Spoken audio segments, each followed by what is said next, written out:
So to be a grandmaster of memory, you have to be able to remember a 1,000-digit number in an hour, 10 packs of shuffle. 1,000-digit? A 1,000-digit number in an hour. And then you've got to be able to learn 10 packs of shuffle cards, or a pack of cards in under 2 minutes.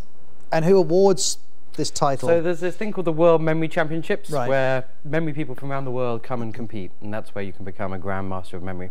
All right, well, I'm going to make the first steps towards that in a minute when you give us a memory lesson. But first of all, let's talk about learning with images before we get to the cats, because that was your original idea, that your experience of memory exercises made you think that we can learn with images to get better at language. Is that right? Yes, so everyone at the World Memory Championships uses imagery to help them remember, basically because we remember what we're interested in. So we founded Memrise.com, which is a website and app which teaches people languages through images created by the community. And so we've now had like 1 million people learn more than 100 million words. Images? Anything that works for you? Well, it's images which relate the meaning of the word to the foreign sound. So you might have, for instance, be learning the French word for affiche, which means a poster, and then there'll be an image of a fish on a poster, and then you'll be like, okay, a fish, a fish. And where do these guys, the cats, fit into the equation? So our community began uploading pictures of cute animals, especially cats, for a while. And to begin with, we just thought this was just the internet being the internet. But we looked at the data and we found that these are really actually very effective ways of learning phrases in foreign languages. So we decided to turn it into an app. So here we have a cat stuck in a tree, and that means I need help. I mean, who decides which cat picture works well for the phrase? Right, so that's a great question. So we have a network in our community of cat meme specialists who have exceptional cat perception and choose the perfect phrase. So necesito ayudar, the cat's stuck, it needs help. You look at the photo, you experience the cat's need for help. Let's see if we can pull up another one to have a look at. There's another cat. Very good, and so that cat is ordering the bill.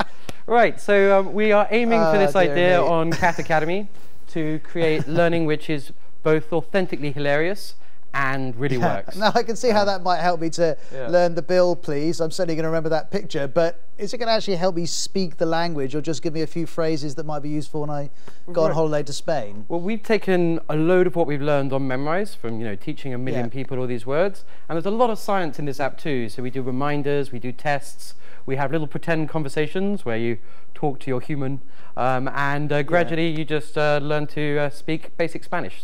So we could see this in schools where a teacher might stand up and go, right, here's a picture of a cat. And right, well, I'm hoping that in time schools will take this on. At the moment, it's an iPhone app called Cat Academy. And now, you've got a pack of cards here, and there's going to be a lot of people watching around the world who want to understand the techniques you use. So can you give me a basic idea of how I can improve my memory? Right, well, I'll give you a quick sense. So should we just take 5 cards to begin with? Okay. So Queen of Hearts, Ace of Clubs, 4 of Diamonds, 7 of Hearts, King of Clubs. Now, rather like foreign words before you've learned them, these are kind of boring. You don't really remember the Queen of Hearts because it's so similar to the 7 of Hearts or the King of Clubs. And so what we do in memory competitions is we turn these cards into images. So with the Queen of Hearts, you might say, okay, who's the Queen of all our hearts? Well, it's obviously Kate Middleton, Princess Kate. So we might imagine Kate Middleton just over there.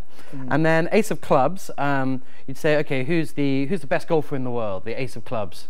Tiger Woods? Tiger Woods, why not? So let's say Princess Catherine is talking to Tiger Woods. And then over here, 4 of Diamonds. Well, let's just imagine an enormous pyramid of a diamond. It's got 4 sides, it's a diamond. That's going to be there. And then 7 of Hearts.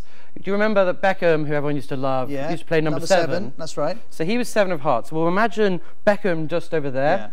And then we'll have him talking to the King of Clubs. And so who could the King of Clubs be? Maybe... let's say it's Rory McIlroy, another golfer. Rory McIlroy, okay, he's the king, Tiger Woods is the ace. And so we go through this is a complicated story. It sounds complicated, but actually it's really easy to remember because we're interested in people just like we're interested in cats, and it's easy to remember. So we just think, okay, who was Kate Middleton talking to? Queen of Clubs.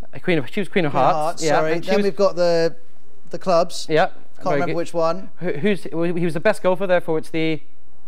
King. No, ace, very good. And then we had a diamond with 4 sides, so that's 4 diamonds, very good. 7 hearts, and then there were some more clubs involved. Right, and this time it was the McIlroy. Prince, King. Good, the King of Clubs. I've got some work to do.